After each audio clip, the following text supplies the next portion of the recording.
Hi everybody, it's Megan Zeckman with Education Possible, and I am going to talk about homeschool co-ops tonight. I'm going to go ahead and flip this around. Hi, good evening, hello. How are you tonight? Well, I wanted to talk a little bit about co-ops. It's a subject that those of us who homeschool, who've been homeschooling for any length of time, hi, how are you, Pam? Homeschool co-ops, I'm good, tired. It's been a long couple weeks getting started with school. Just tired. Hi. Anyway, I wanted to talk a little bit about co-ops, and it's kind of near and dear to my heart because, thank you. We actually started a new co-op this year, and it's something that I think homeschoolers know a lot about, and I think a lot of homeschool moms have varied opinions on homeschool co-ops. I love to talk to moms about, do you like them? Do you not like them? What do you like about them? What don't you like about them? I'm kind of on the fence. I think they're great as far as you love your co-op, and if you can find one that fits, I do too. I think when people think of co-ops, they think of the huge co-ops that go on all day, so usually within a homeschool group, and then they have, all the classes, they have lunch, and then classes all afternoon. And we've really not done that for a number of years. We did that when the kids were a lot, yes, oh, there you go. Pam built it just how she wanted it to be. That's perfect. And that's part of why we homeschool, right? Because we can build things the way we want. We can build it around our needs. And that's kind of what we did. And so, although I haven't found one that's really big yet that works for us, what I did do is combine with other families. So I think, like I said, when we think of co-ops as homeschool moms, we think of these enormous entities, almost like a school. Oh, thank you for inviting. And there's just so much more than that. And I think that those of us that maybe have kids that are a little bit more introverted, or maybe you're not interested in the classes that are offered through that, I think that we get scared off by those large co-ops sometimes, and then we just say, co-ops aren't for me. But co-ops can be these amazing things. And it doesn't have to be this enormous schooling thing. Because honestly, we've been doing co-ops. Hi, welcome. We've been doing co-ops for a number of years. And honestly, we're down to, that's right, 2 families can be a co-op. We're down to 3 families. And sometimes 2. Susan and I do a book club with another family, and then Susan and I, my partner in Education Possible, we do a co-op together. And there was a point where there were like 5 families, but it just, seasons change, and that's okay. So I think what I love about co-ops is the camaraderie. Your kids get to learn from someone other than you, so they get this experience. Thank you for the love. They get so used to you that it's just good to have another voice. Maybe another mentor in their life, another way of approaching things. So you may have a mom that does all kinds of hands-on stuff, and you're not a hands-on mom, and so doing a co-op with her. That's right. Someone who might find another more enjoyable. And that's kind of what happened with us.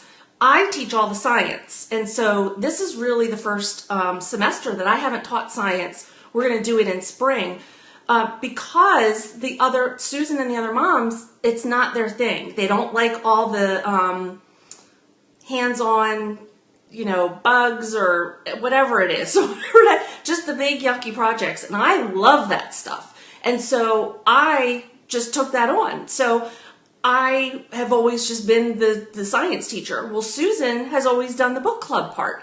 And I kind of help with that, now especially that the kids are older, we do a lot of discussions with them. But she always took the lead. She takes the lead on the book club. And so we share. So I get book club done every month that I don't have to, I prepare by getting my kids ready. but I don't have to teach it. And then I do the science, which I was going to do with my kids anyway. And so co-ops are wonderful, especially for those types of subjects. And the reason I was holding up the geography book first is I am doing a new co-op this year. Our church decided to bring back our homeschool group, and so we started a little co-op. It's only 2 classes a week, so it isn't that extreme, but I'm teaching geography. And exactly what Pam said, I did it because I wanted geography taught the way I wanted my kids to learn it the way I wanted them to learn it. And I knew the only way to guarantee that was to teach. So I'm teaching, and it's honestly, I'm really doing a heavy focus on geography in our own homeschool this year. And so it's kind of an extension of that anyway. So it's not a ton of extra work for me. And I love that about co-ops too. You share the work. So no one's overwhelmed, and everybody gets to take part, and you bless someone else. Absolutely. Because, like I was mentioning with the science part, so, my other friends don't have to teach the hands-on yucky part because we do all of that stuff, either at my house or at Susan's house. And then especially if you're a mom that doesn't like messes, find someone that doesn't care and hook up with her and do art or do these science projects. So really find those moms. You don't have to join this enormous co-op. If you want to, great. And they're wonderful because then you get a whole day's worth of stuff taken care of. And all these classes that then don't have to clutter your week.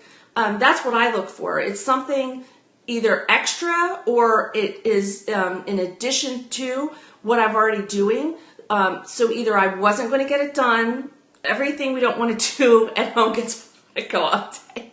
Absolutely. And if you build that co-op, like Pam was saying, she kind of built hers and we built ours too.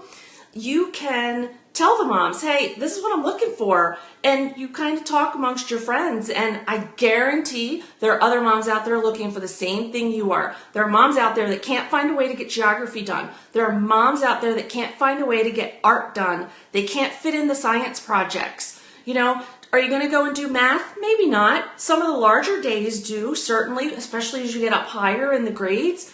Some of those really more difficult subjects. But right now, especially in grade school and middle school, hands-on, hands-on, hands-on. And make that a messy day. And you just kind of find a space where people don't mind. And that's when you do all these really fun, interactive activities, because then the kids are building these relationships. They're active, so their minds are working, their bodies are moving. So it's kind of a school setting, but it's not as extreme for us homeschoolers. So they're not just sitting at desks listening to lectures. So I try to make my geography as interactive as possible. So the kids are paired up doing scavenger hunts, and they're working through atlases and doing mapping. And then book club, we have high schoolers and middle schoolers, but we're still doing, like this month, many moms to clean one mess instead of one mom. That's so true, cleaning up. And if you don't like to teach, then offer to help clean up. You don't have to be the teacher, especially if you have multiple moms that want to do things. Use what you have been gifted with, because you need all kinds of things. Maybe you really like making snacks and you can be the snack mom. And then that's one less thing that moms have to worry about, because I can't tell you, my kids are 11 and 13. And those kids walk out this door all the time without their snacks. Even if I tell them and remind them, they're old enough, they know they need snacks when we leave and they still forget. So if it's already built in, I love that. So not only more moms to help clean up, but if I'm going to build this elaborate science project, why not? It takes just as much time to build it for my 2 kids as it does for a multitude of kids. And like Pam said, then you bless another family, then they don't have to do it at their home. And the kids, what I like to do, especially once they hit middle school, I kind of hand it over to them. I give them some instructions, but I almost call it, with science, it's like MacGyver science. And so I give them enough and I put them through stations, and they have to figure out what they're doing. They have to talk to each other. They do critical thinking. And then as they need help, they can ask me clarifying questions. But I don't lay everything out for them like I did when they were in elementary school, because they're older. And so that's one of the great things because there's many minds, and you have some kids that are great at geography or great at art and great at science that can help some of your kids that maybe aren't as inclined. And it gets them out of our routine. I mean, it's still a routine. Like, we go to co-op every Wednesday and then two Thursdays a month. So it's still a routine, but it's not the sit at your kitchen table and work on science and work on math and work on language arts. And so they get to see their friends, so it helps. I have an introvert and an extrovert, so it helps. You do feed off of each other's excitement, absolutely, because even kids that are like, oh my gosh, I hate this subject, when you are presenting it to multiple kids, it's amazing how much more you can add in, because you just have more people. And it like even playing games. I remember when I used to do work with a bunch of kids, the more kids that were there, I could play these big, great games. Whereas if I had like 3 or 4 kids there, we couldn't do nearly as much. And it's the same philosophy. So, I know some moms love co-ops, some moms hate co-ops, some are right in the middle. If you haven't found one that fits you in your area, I would really encourage you, get together with a mom or two, start small, start a book club. This month we're reading Phantom Tollbooth. Love that book. We are having a great time. And next time we meet, we've already met once and we're going to meet one more time, and the kids each pick the land that Milo travels through, and we're going to build a whole map that's kind of like a whole coffee table map. And so they can build or they can draw, they can do whatever they want, but they're each going to have different parts. And that would be a little bit harder if we were doing it at home. And so, like I said, we're doing that with 3 families, my family and 2 others, and that's it. And that's okay. And it's nice. My kids get to see their friends. My extrovert gets to see her friends. She knows she's going to see her friends every single week, and then 2 more times a month, so she'll see 2 different sets of friends. And my introvert is not overly exerted, so she gets just enough interaction that she's satisfied for the week. And so it's a real good mix for us. We've done, like I said, we've done these in smaller co-ops for a number of years, and I don't think I would go back to doing everything on my own.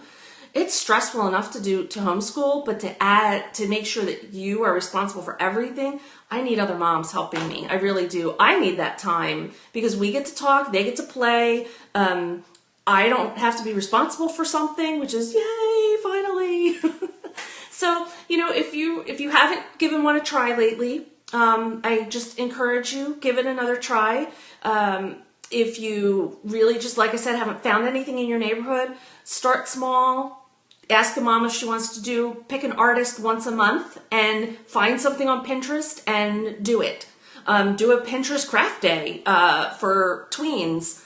They love that because they don't get to do crafts all the time, especially if you're not a real crafty mom. It'll force you to kind of get there, but maybe you have a friend that loves to do it and she's just waiting, just dying to help out. So just think outside the box as far as subjects go, especially if you're in middle school or high school. We're doing an etiquette co-op right now with our middle school and high schoolers. And so talking about, last week, we talked about cell phone etiquette and texting and all that kinds of stuff. We've talked about interviewing and business dinners. We talk about all kinds of things with them. So really think about, what are you missing? What are you really having trouble fitting in your week? See if another mom, see if another mom has the same problem, and see if you can pair up. And if it doesn't work first time, don't give up. Like I said, we had 5 or 6 at one point, and seasons change and needs change. They may find that, like, we've had this mom that has always done science with us, but her kid's doing 2 classes with a more structured, because he really loves science. And so she really doesn't have the time this year. It was nothing personal. She's still doing book club with us. It just didn't fit as well. And so that's okay. We just keep going on our own. And so, it could be a lot of fun. And I want you to give it a try, okay? So I'm Megan Zeckman. I'm with Education Possible. And we talk all about middle school and high school at our site. And we have a Facebook group that's all moms and dads talking about middle school and high school. So if you are working with that age group, come check us out. I hope you have a good night. Bye.